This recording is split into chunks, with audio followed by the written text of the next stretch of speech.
Om Shanti. Good morning.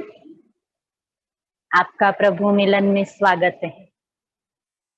तो आज की बाबा की 7 जुलाई की हम मुरली सुनेंगे।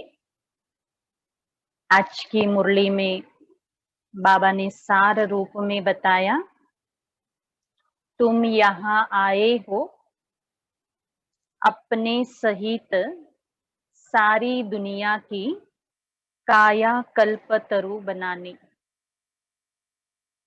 याद से ही काया कल्पतरु होगी। बाबा हम बच्चों को कह रहे, मीठे बच्चे तुम यहाँ आए हो अपने सहित सारी दुनिया की काया कल्पतरु बनाने, याद से ही काया कल्पतरु बनेंगे। बाबा ने आज प्रश्न पूछा, नरकवासी से स्वर्गवासी बनने की विधि कौन सी है? नरकवासी से स्वर्गवासी बनने की विधि कौन सी है? अभी तुम बच्चों को जीवदान मिलता है कैसे? स्वर्ग में जाना तो सबको है, सबको है, सबके दिल है कि हम स्वर्ग जाएं, स्वर्ग में रहें। यह दुनिया नरक है, तो इससे दिल हट चुकी है। तो बाबा प्रश्न पूछ लेते हैं कि बच्चे आपको स्वर्गवासी बनना है, तो बाबा ने कौन सी विधि बताई है कि उस विधि से आप बच्चे स्वर्गवासी बनो। और साथ ही बाबा ने ये भी पूछा है कि जीवदान कैसे मिलता है। तो बाबा से सुनेंगे बाबा का जवाब। नरकवासी से स्वर्गवासी बनने के लिए बाबा कहते जरूर क्या करना पड़ेगा? मरना पड़ेगा। इस शरीर से मरेंगे तो नई दुनिया में स्वर्ग में जा सकेंगे। तो बाबा एक बता रहे हैं, नरकवासी से स्वर्गवासी बनने के लिए जरूर मरना पड़ेगा। बाबा कहते हैं, मैं आया हूं तुम सबको क्या देने? मौत देने। बाबा किस लिए आए हैं? तो हम सभी को मौत देने। तुम्हारी इस देह को खत्म कराए, बाकी आत्माओं को ले जाऊंगा। यही सच्चा जीवदान है। जीते जी तो बाबा ने हमें मरने का अभ्यास बताया कि बच्चे अपने देह भान से आप मर जाओ। तो ये तो हम अभ्यास रोज करते हैं, मैं आत्मा हूं, मैं शरीर नहीं हूं। लेकिन दूसरी बात बाबा कहते, मैं आप बच्चों को इस शरीर के भान के साथ साथ इस शरीर से भी मुक्ति दिला सकता हूँ। तो वो कैसे मुक्ति दिलाता है बाबा? तो बाबा ने कहा कि मैं आप बच्चों को नई दुनिया की नई बातें सुनाता हूँ। तो नई दुनिया की स्मृति बाबा दिलाते। उस दुनिया की स्मृति से हमारे अंदर वो संस्कार आने लग जाते हैं कि जिससे हम उस दैवी संस्कारों से जब संपन्न हो जाते हैं तो इस शरीर से आत्मा छूट जाती है। इसे बाबा क्या कहते हैं? जीवदान देता हूँ। इसके लिए यह महाभारत लड़ाई है।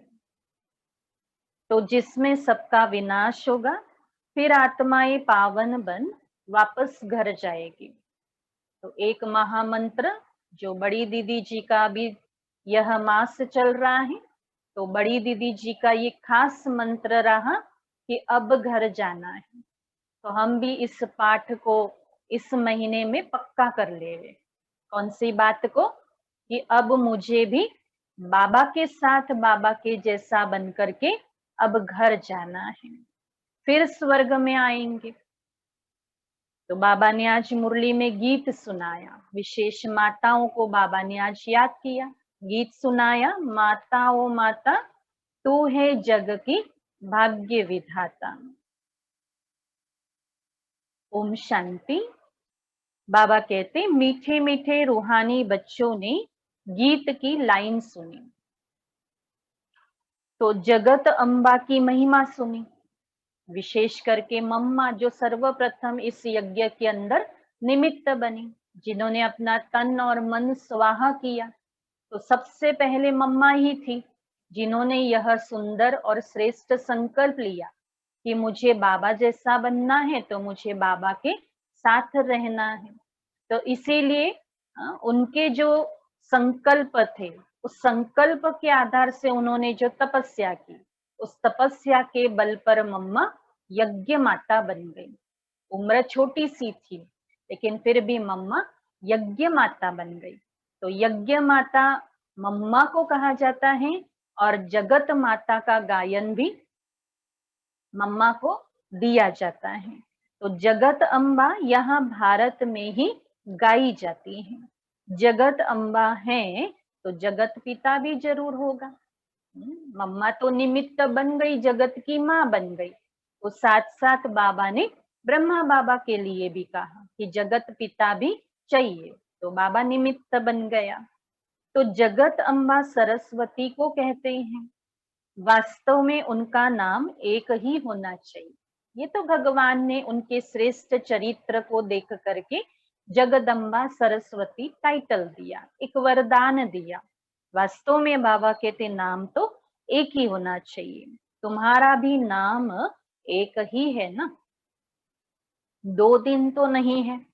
अब जगत अम्बा को बरोबर साकार में दिखाते हैं, शरीरधारी दिखाते हैं।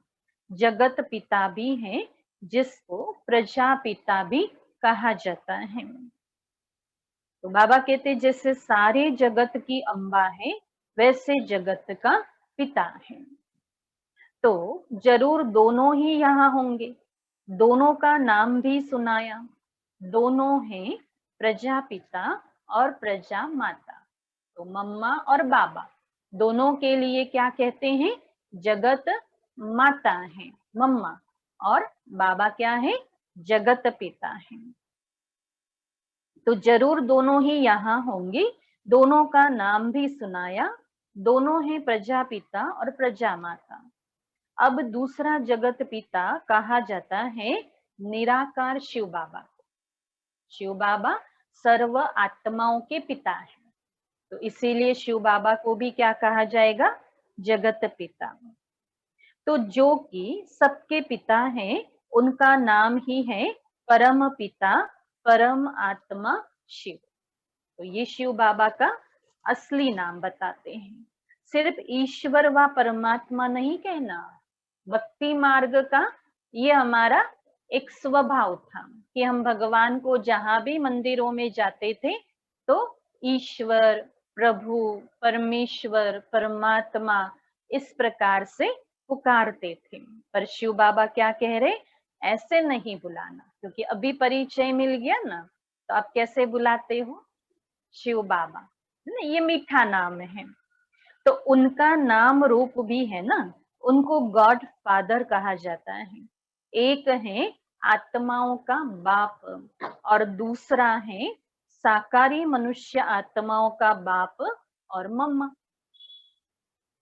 तो शिव है आत्माओं का पिता, आत्मा कहती है वो हमारा बाप है। तो फिर आत्मा को यह साकार शरीर मिलता है तो कहते हैं ब्रह्मा बाबा। तो दो बाप हो गए ना, शिव बाबा जो आत्माओं के पिता और ब्रह्मा बाबा हम साकारों के पिता, तो दो बाप हो गए। एक शिव बाबा, दूसरा प्रजापिता ब्रह्मा। शिव बाबा का बच्चा है ब्रह्मा। एक निराकार पिता, एक साकारी पिता। निराकार पिता को कहा जाता है पतित पावन। अब ये शिव बाबा की भगवान की महिमा बताई कि भगवान को, निराकार भगवान को पतित पावन कहते हैं। ब्रह्मा व सरस्वती को पतित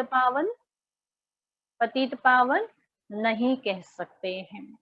तो बाबा कहते पतित पावन तो एक है, यह दो हो गए। सब पुकारते हैं पतित पावन आओ, तो दो बाप हो गए ना।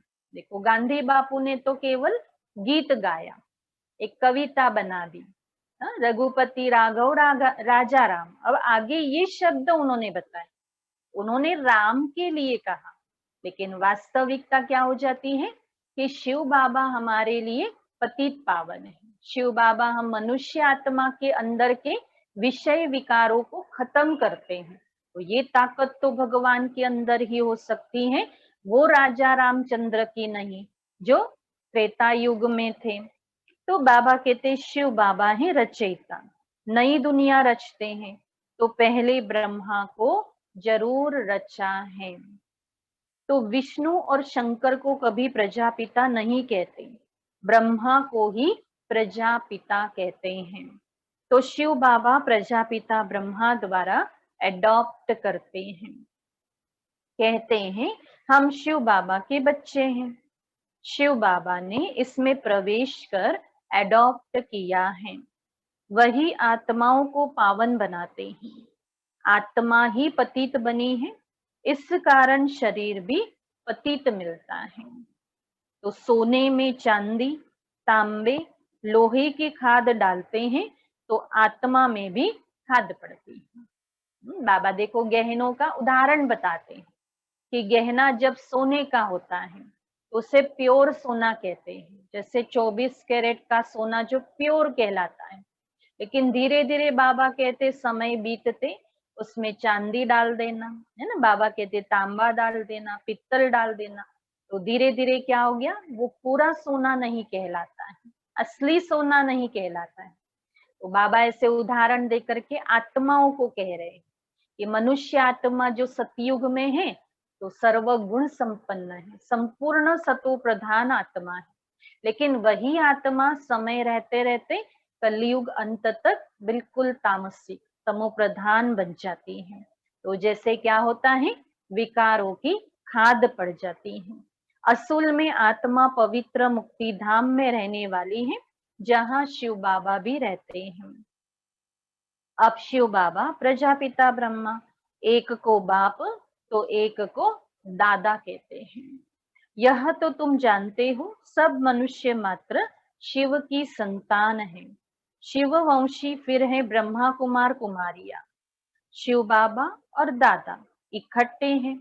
शिव बाबा इसमें विराजमान है, हमको ब्राह्मण बनाए राजयोग सिखाते हैं, मनुष्य से देवता बनाने के लिए। तो शिव बाबा हम बच्चों को राजयोग सिखाते हैं। देवताएं रहते हैं कहाँ पर, देवताएं कहाँ रहते हैं, सतयुग में रहते हैं। देवताओं को पतित पावन ज्ञान का सागर नहीं कहा जाता, उनको बाबा भी नहीं कहा जा सकता। अब तुम विष्णुपुरी के मालिक बन रहे हो। विष्णु के दो रूप लक्ष्मी नारायण हैं, यह मनुष्य नहीं जानते हैं। जो भक्ति करते हैं उनको दो बाप जरूर हैं। सतयुग में एक बाप होता है, वहां ऐसे नहीं कहते हैं कि हे परम पिता परमात्मा दुख हरता सुख करता। सतयुग में दुख नहीं होता, सतयुग में कोई भी दुखी नहीं होते हैं, सतयुग में कोई भी मनुष्य आत्मा पतित नहीं होती है, इसीलिए दुख नहीं होता है। देह भान नहीं होता है, इसीलिए दुख नहीं होता है। आज का बाबा ने जैसे ये होमवर्क भी हमें दे दिया है, बैठ के सारे दिन में इसका मनन भी कर सकते हैं कि सतयुग में मैं आत्मा किस क्वालिटी की थी, इस समय कलयुग में मैं आत्मा किस क्वालिटी की हूँ। तो ये बहुत ही फर्क पड़ जाता है। बाबा कहते सतयुग में कोई दुख हरता बाप को नहीं बुलाता, क्योंकि भगवान दुख हरता है और सुख देता है, पर सतयुग में सुख ही सुख है, तो दुख हरता बाप को बुलाते भी नहीं है। वहां तो देवी देवताओं का राज्य था, वो कभी हे गॉड फादर लिबरेटर नहीं कहेंगे, भगवान मुझे छुड़ाओ, भगवान मैं इस संसार में नहीं रह सकता, भगवान मुझे यहाँ से आपके पास बुला लो। तो ये भाषा ये लैंग्वेज कहाँ की है, ये तो कलयुग की हो जाती है ना। तो इसीलिए बाबा कहते ऐसे शब्द कोई भी सतयुग में नहीं बोलते हैं। वहां कोई पतित दुखी होते ही नहीं, जो पतित पावन को बुलाए। तो तुम जानते हो भारत में आज से 5000 वर्ष पहले देवी देवताओं का राज्य था। पीछे फिर 1250 वर्ष बाद होता है राम सीता का राज्य। बाप सिद्ध कर बताते हैं सतयुग त्रेता में तुमने 21 जन्म लिए। दो युग मिला करके बाबा कहते आप बच्चों ने 21 जन्म लिए। ब्राह्मण देवता क्षत्रिय सब भारत में ही बनते हैं। बाप आकर पुरानी दुनिया को नया बनाते हैं, तो रिज्यूनेट करते हैं। क्या करते हैं बाबा, पुरानी दुनिया को क्या करते हैं, रिज्यूनेट करते हैं, नया बनाते हैं। अर्थात बाबा ने क्या बताया, काया कल्पतरु करते हैं, अमर बनाते हैं। तुम बच्चों को बाप आकर के अमर लोक का मालिक बनाते हैं। जब भारत अमर लोक था तब देवताओं का राज्य था। सीढ़ी उतरते उतरते मृत्यु लोक के आकर के मालिक बने। कहते हैं ना, हमारा भारत, तो प्रजा भी मालिक हुई ना। बाबा कहते जिन्होंने कहा हमारा भारत, तो मालिक बने की ही तो यह स्मृति है। तुम भी कहेंगे हमारा भारत। हम भारत के मालिक थे, परंतु नरकवासी। अभी तो क्या है? नरकवासी हैं। देवताएं कहेंगे हम स्वर्गवासी हैं।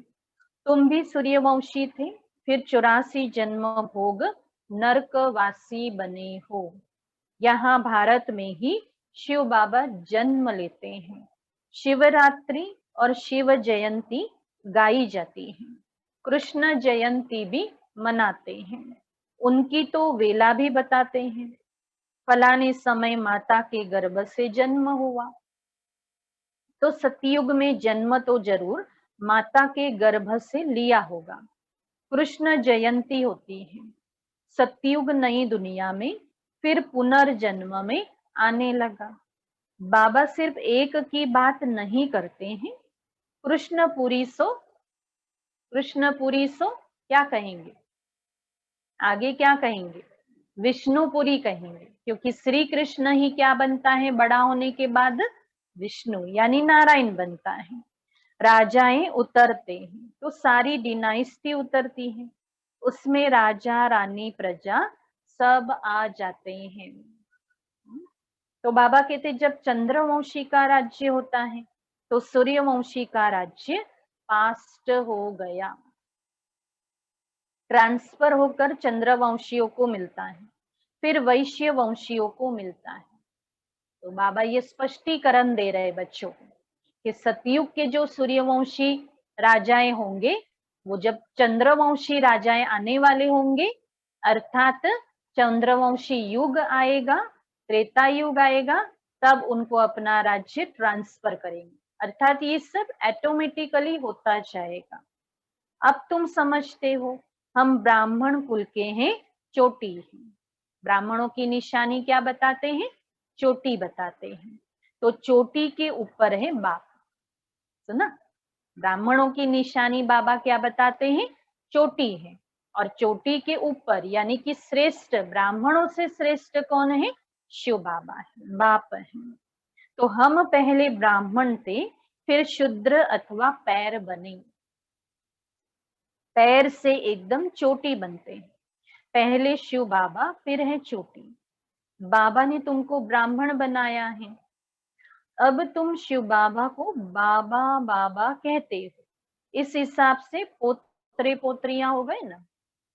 तो बाबा कहते हैं तुम जानते हो कि हम सब ब्रह्मा की संतान हैं, ब्राह्मण ब्राह्मणियां हैं, एक बाप के हम सब बच्चे हैं। तो भाई बहन कभी क्रिमिनल एसाल्ट कर नहीं सकते, ये खबरदारी, सावधानी बाबा हम बच्चों को देते हैं कि आपस में आप भाई बहन हो। तो ये जो पवित्र बाबा ने नाता बताया है, इसमें बाबा कहते कभी आपस में क्रिमिनल संकल्प किसी को भी नहीं आना चाहिए। कितने ढेर बच्चे सब कहते हैं बाबा, तो इतने सब झूठे थोड़ी हो सकते। बाबा के बच्चे बनने के बाद शिव बाबा को बाबा कहना, तो बाबा कहते सब झूठे थोड़ी हो सकते। सबका बाप तो वही निराकार शिव और साकार में प्रजापिता ब्रह्मा है। बस एक बाप के बच्चे भाई बहन ठहरे। तुमको पवित्र जरूर बनना है। स्त्री पुरुष पवित्र कैसे बने, इसलिए यह युक्ति ड्रामा में नोंधी हुई है। यहाँ सिर्फ ब्रह्मा कुमार कुमारियां हैं, कोई शूद्र कुमार कुमारी है नहीं। बाबा के बच्चे क्या हैं? ब्रह्मा कुमार ब्रह्मा कुमारी। वह है पतित शूद्र तुच्छ बुद्धि, क्योंकि बाप को नहीं जानते हैं, है ना। दुनिया में रहने वाले जिन्होंने भगवान को नहीं पहचाना, जो भगवान की श्रीमत को जानते नहीं, जो भगवान के परिचय को समझते नहीं, जो भगवान को याद नहीं करते हैं, जो आए दिन अपने अशांत जीवन में रहते हैं, जो दुखी होकर के रहते हैं, जो त्राही त्राही करते रहते हैं, या जिनकी कोई धारणा नहीं है, न खान पान की शुद्धता है, न पवित्रता की धारणा है, न व्यवहार उनका दैवी गुणों वाला है, तो अब ऐसे बच्चों के लिए तो बाबा क्या कहेंगे, क्या कहेंगे? शुद्र कुमारी ही कहेंगे। तो इसलिए बाबा के जो बच्चे बन जाते हैं उनमें दिव्य गुणों की धारणा आने लग जाती है, और वे बच्चे बाबा की याद में रह करके बाबा की आज्ञाओं का पालन करते हुए चलते हैं। इसलिए बाबा कहते उनको ब्रह्मा कुमार, ब्रह्मा कुमारी ही कह सकते हैं। तो वो तो है पतित शुद्र तुच्छ बुद्धि, क्योंकि बाप को नहीं जानते। कहते हैं ओ गॉड फादर, अच्छा उनका ऑक्यूपेशन पता है? अब बाबा पूछ रहे हैं उनका ऑक्यूपेशन पता है? नाम रूप देश काल बताओ। तो जो नए आते हैं बाबा के घर में उनको पूछते हैं तो कोई तो राम का नाम लेते हैं, कोई कृष्ण का नाम लेते हैं, कोई किसका कोई किसका। भगवान का पूरा ऑक्यूपेशन जानते ही नहीं है। उनकी जीवन कहानी बताओ। जो नए बाबा के बच्चे हैं उनको पूछेंगे तो बाबा कहते उनको जीवन कहानी नहीं पता। अगर नहीं जानते हो तो देखो आज बाबा क्या कह रहे, जो बाबा की जीवन कहानी को नहीं जानते तो उनको तो क्या कहेंगे, बाबा ने क्या कहा, नास्तिक। क्या कहा बाबा ने, उनको नास्तिक कहा। रचयिता और रचना की आदि मध्य अंत को नहीं जानते, जो भगवान को भी नहीं जानते हैं और भगवान की रचना आदि मध्य अंत को भी नहीं जानते हैं, तो वो है ही पतित दुनिया। बाबा कहते सतयुग पावन दुनिया, कलयुग को पतित दुनिया कहा जाता है। इस समय बिल्कुल तमो प्रधान है। इनको क्या कहते हैं, रॉ रो नर्क कहते हैं। इनकी भी स्टेजेस होती हैं। द्वापर से नर्क बनना शुरू होता है, फिर वृद्धि को पाता है। बाबा कहते हैं धीरे धीरे फिर जनसंख्या भी बढ़ती जाती है। भक्ति की पहले सतो प्रधान अव्यभिचारी थी, फिर सतो रजो तमो में होती है। बाबा ने ये भी बताया ना क्लियर करके कि द्वापर युग में सर्वप्रथम तो शिव बाबा का मंदिर बना, सोमनाथ मंदिर बना, तो सबसे पहले अव्यभिचारी भक्ति शुरू हुई। शिव बाबा को सभी ने पुकारना शुरू किया, लेकिन धीरे धीरे फिर भक्ति क्या बनती गई, व्यभिचारी। अनेकों के नाम आते गए, अनेक रूप भगवान के बनते गए, तो फिर आत्मा की बुद्धि धीरे धीरे रजो प्रधान फिर तमो प्रधान बनते गए। फिर बाबा कहते तुमने देखा होगा जहां तीन रास्ते मिलते हैं उनको कीवाटा कहते हैं, है ना? चार रास्ते भी होते हैं, तीन रास्ते भी होते हैं। बाबा तीन रास्ते की बात बताते, बाबा कहते उसे टीवाटा कहते हैं। उस पर तेल आदि चढ़ाते हैं, माथा झुकते हैं। अब कहाँ शिव बाबा की पूजा, कहाँ टिवाटे की पूजा, तो इसको कहा जाता है तमो प्रधान भक्ति। भक्ति कितनी उतर गई है, बाबा ये स्पष्टीकरण दे रहे हैं। बाबा कहते भगवान कहाँ बैठा है, कहाँ बैठा है, परम धाम में बैठा है। और बच्चे नीचे क्या कर रहे धरती पर, ऐसे टिवाटे पर जाकर के तेल चढ़ाना आदि करते हैं, माथा टेकते हैं। पानी को भी पूजा करते हैं, पतित पावनी गंगा। बाबा कहते देखो पानी को भी भगवान समझ करके पूजते हैं। अब पतित पावन कौन है, पानी की गंगा कैसे पतित पावनी हो सकती है। बाबा कहते सोचो इस बात को कि लोगों ने कहा कि पानी हमें शुद्ध बनाएगा, इसलिए जाते हैं जत्रा पर और गंगा में स्नान करके आते हैं।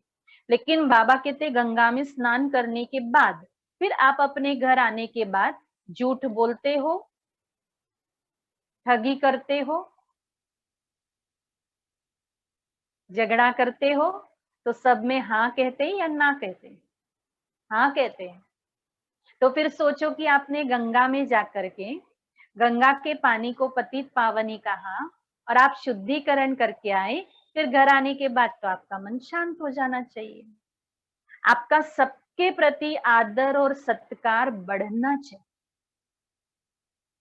तो ये परिवर्तन बाबा कहते हैं उस पानी से नहीं हो सकता है। इसलिए कहते हैं पानी कभी भी शरीर के मेल को साफ, तो ब्रह्मा तन में आकर मनुष्य को देवता बनाते हैं। जैसे तुम्हारी दो भुजाएं हैं, वैसे उन्हों की भी तो दो भुजाएं हैं। बाबा कहते जैसे अभी हमारी दो भुजा है, तो सतयुग में भी कितनी होगी? दो ही होगी। लेकिन आगे देखो बाबा क्या बताते हैं, 4-8 भुजा वाला कोई मनुष्य होता नहीं, क्योंकि देवी देवताएं कैसे बना रहे हैं, लोग तो देवी देवताओं के कितने 8-8 हाथ भी दिखा देते हैं। तो यह अलंकार दे दिए।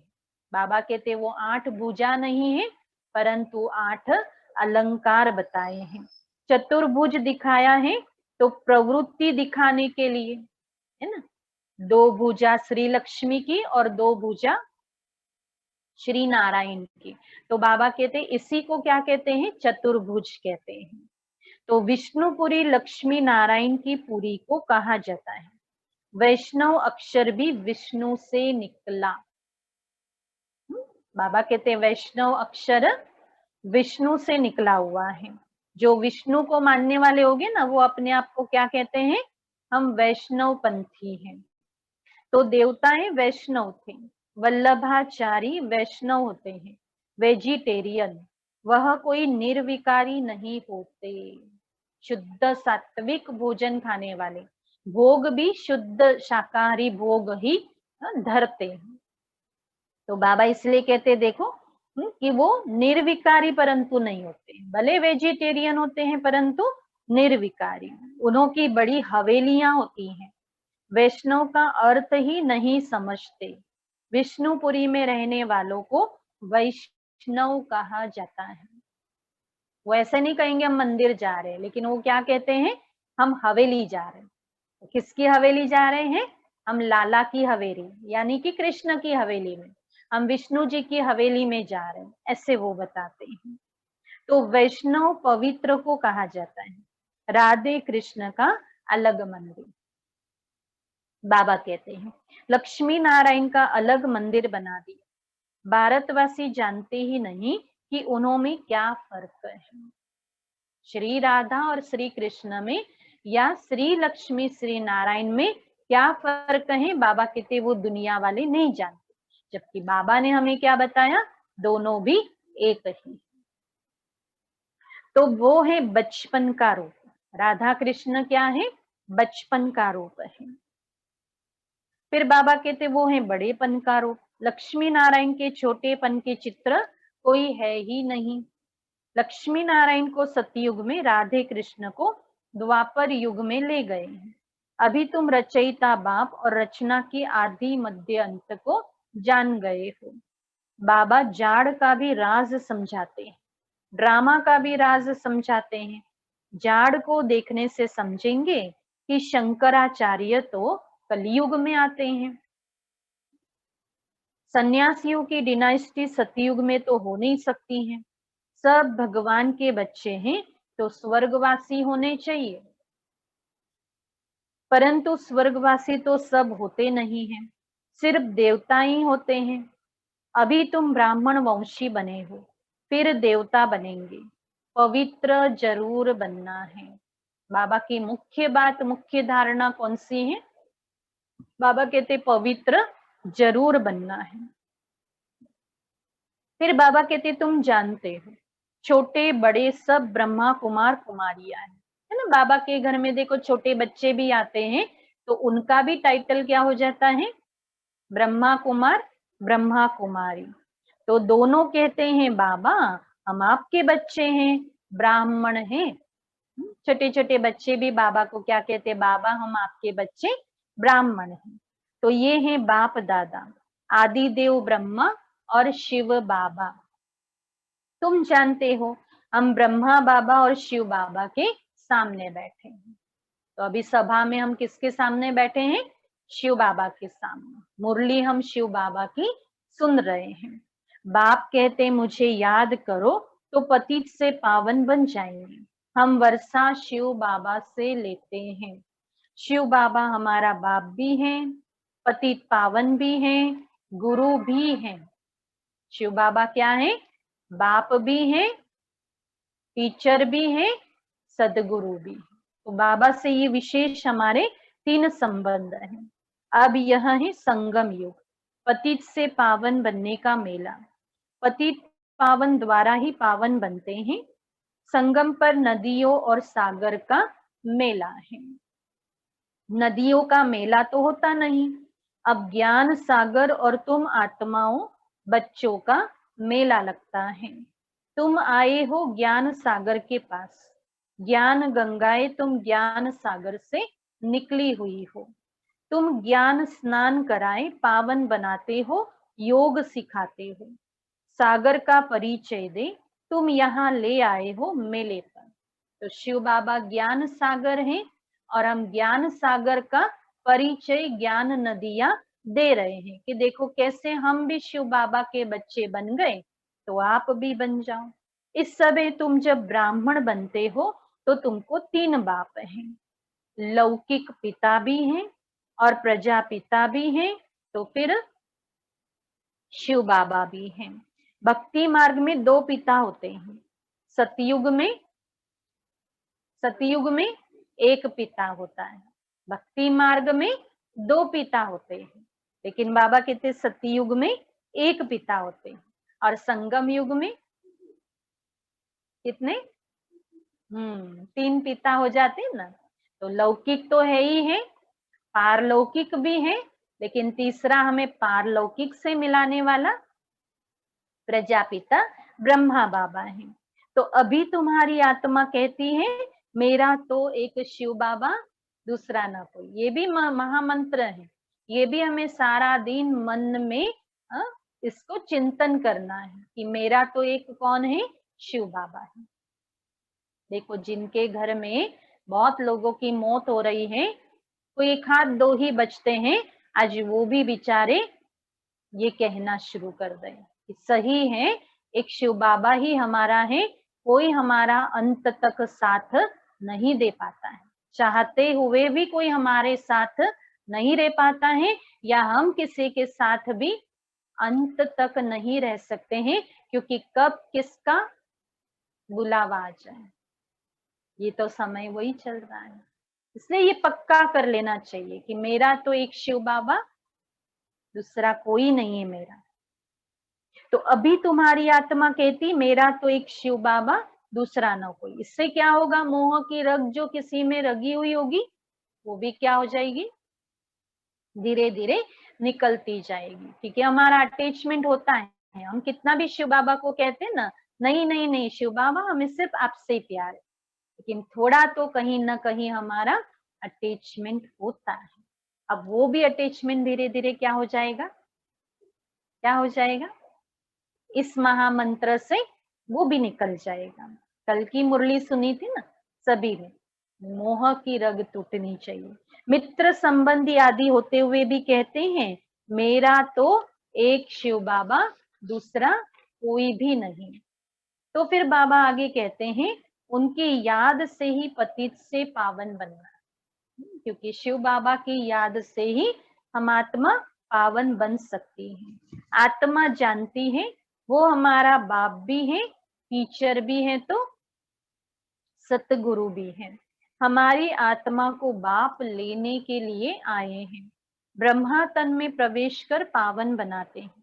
तुमको ले जाने के लिए बाप आए हुए हैं। तुम सबको मौत देने आया हूं। क्या सुना रहे शिव बाबा कि बच्चे मैं तुम सबको मौत देने आया हूं। तो सुन करके कैसा लगा? कैसा लगा? कैसा लगा? अच्छा लगा ना, क्योंकि वैसे भी देखो मरने ही वाले हैं, लेकिन शिव बाबा मौत देने आया है, इसका अर्थ शिव बाबा ने पहले ही हमें बता दिया कि बच्चे मैं आपको संपूर्ण बनाने आया। मौत देने का अर्थ क्या होता है? आत्मा को बाहर शिव बाबा शरीर में से निकाल देगा, ऐसी बात नहीं है, ऐसी बात नहीं है।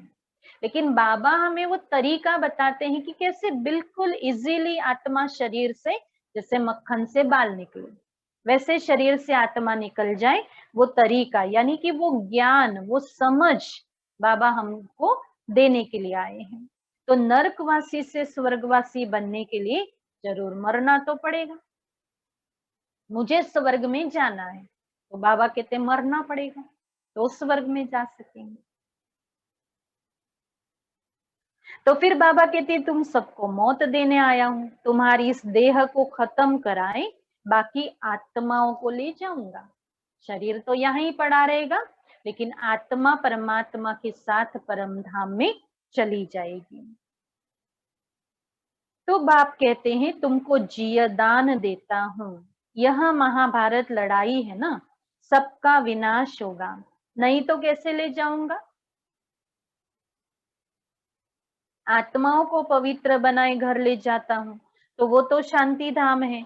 सतयुग आएगा तो कलयुग जरूर विनाश होगा, इसके लिए महाभारत लड़ाई मशहूर है।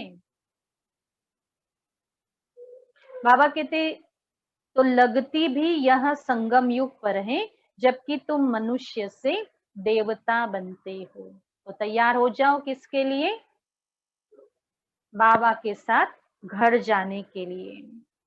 अच्छा, मीठे मीठे सिखिलद्दे बच्चों प्रति माता पिता बाप दादा का याद प्यार और गुड मॉर्निंग।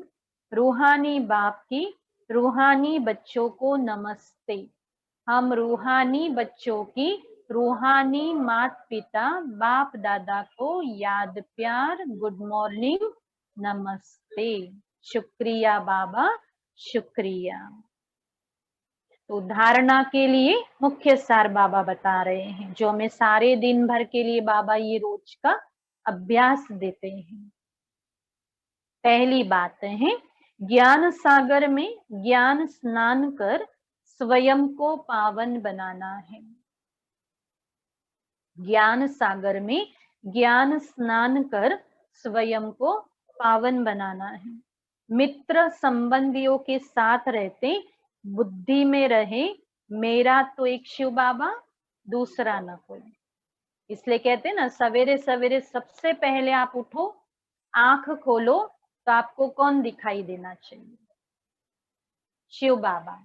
आपका मुख खुले तो किसके लिए खुले, मॉर्निंग शिव बाबा। आपका कान किसकी बात सुने, शिव बाबा की बात। तो सबसे पहले पहले उठते ही हमारा संबंध, हमारा कनेक्शन या हमारी मन की तार किससे जुड़ जाए, शिव बाबा से। फिर सेकंड है कि हमारी दिनचर्या में सवेरे सवेरे प्रथम हम शिव बाबा की मुरली सुने और कुछ भी न सुने, क्योंकि कईयों की कई बार आदत कि आज का न्यूज क्या है सुन लेते हैं, लेकिन शिव बाबा की मुरली भी हमारे लिए क्या हो जाता है, न्यूज है। सबसे बड़ा न्यूज तो शिव बाबा की मुरली है। दुनिया के न्यूज में तो दुख शांति मिलेगा सारा दिन, लेकिन शिव बाबा की मुरली सुन के क्या मिलेगा, खुशी का खजाना मिल जाएगा और अविनाशी कमाई हो जाएंगी। इसलिए सबसे पहले हमारा सवेरे का ये दो काम बहुत इंपॉर्टेंट है। एक तो ब्रह्म मुहूर्त शिव बाबा को याद करना अमृत वेला, और फिर मुरली क्लास।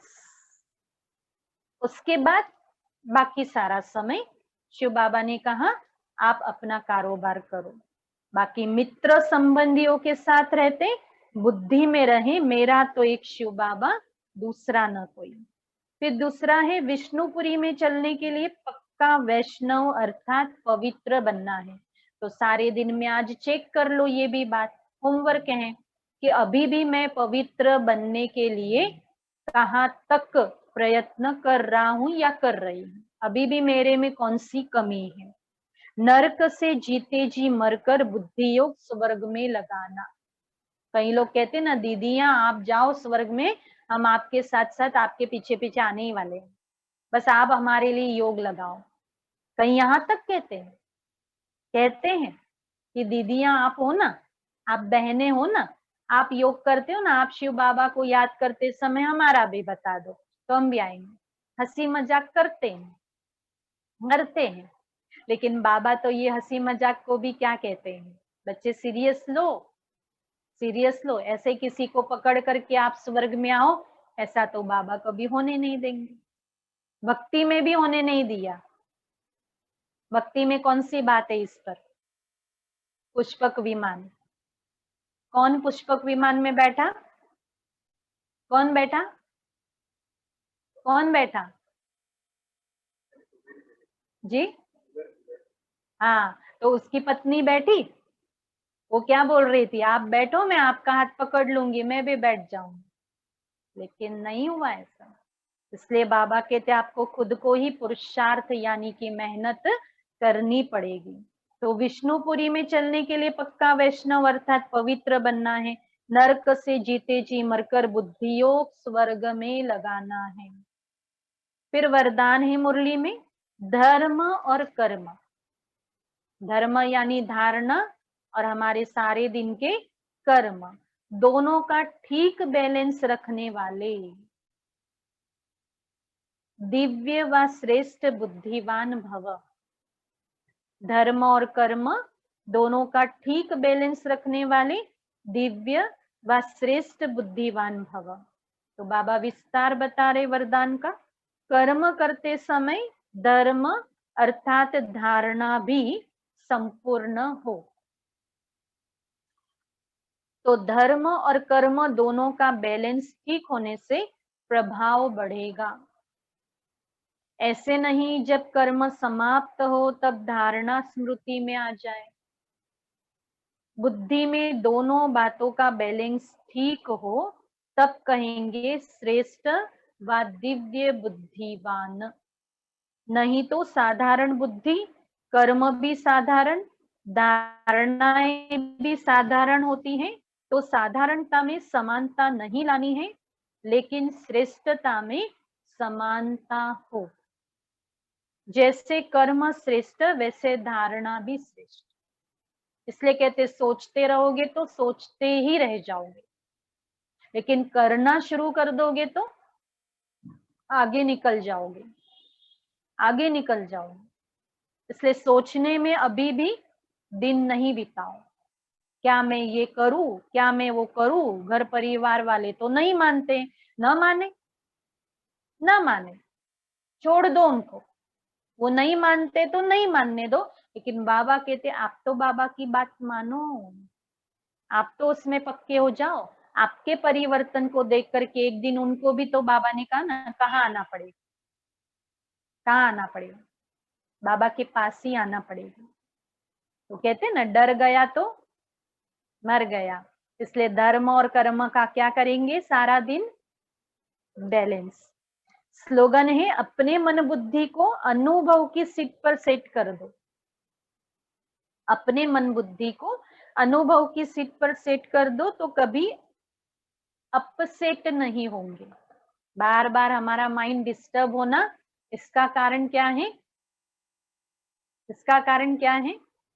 मन बुद्धि को अभी तक भी हमने परमात्मा में भव नहीं किया, मन मना भव नहीं किया, सेट नहीं किया। सेट कर दो। तो सेट करने से क्या होगा? जो परमात्मा ने मुझे विचार दिए पॉजिटिव थॉट, वही मेरे मन में चलेंगे, और जो परमात्मा ने मुझे बुद्धि दी है गॉडली गिफ्ट, वही बुद्धि चलेगी, पवित्र बुद्धि, शुद्ध बुद्धि, शालीन बुद्धि चलेगी। तो उससे क्या होगा? हम कभी भी जीवन में अपसेट नहीं होंगे। तो आज मुरली का सार सुना। मीठे बच्चे, तुम यहाँ आए हो अपने सहित सारी दुनिया की काया कल्पतरु बनाने। याद से ही काया कल्पतरु होगी। और बाबा ने पूछा नरकवासी से स्वर्गवासी बनने की विधि कौन सी है? तो बाबा ने कहा अभी तुम, पूछा फिर बाबा ने, अभी तुम बच्चों को जीवदान मिलता है कैसे? तो बाबा ने कहा नरकवासी से स्वर्गवासी बनने के लिए जरूर मरना पड़े। बाबा कहते आया हूं मैं तुम सबको मौत देने, तुम्हारी इस देह को खत्म कराएं, बाकी आत्माओं को ले जाऊंगा। यही सच्चा जीवदान है। इसके लिए यह महाभारत लड़ाई है, जिसमें सबका विनाश होगा, फिर आत्माएं पावन बन वापस घर जाएगी, फिर स्वर्ग में आएगी। तो बहुत सारी बातें आज की मुरली में बाबा ने हम बच्चों को पक्की करा दी है। और आज की मुरली का गीत है, माता ओ माता तू है जग की भाग्य विधाता। अच्छा, ओम शांति।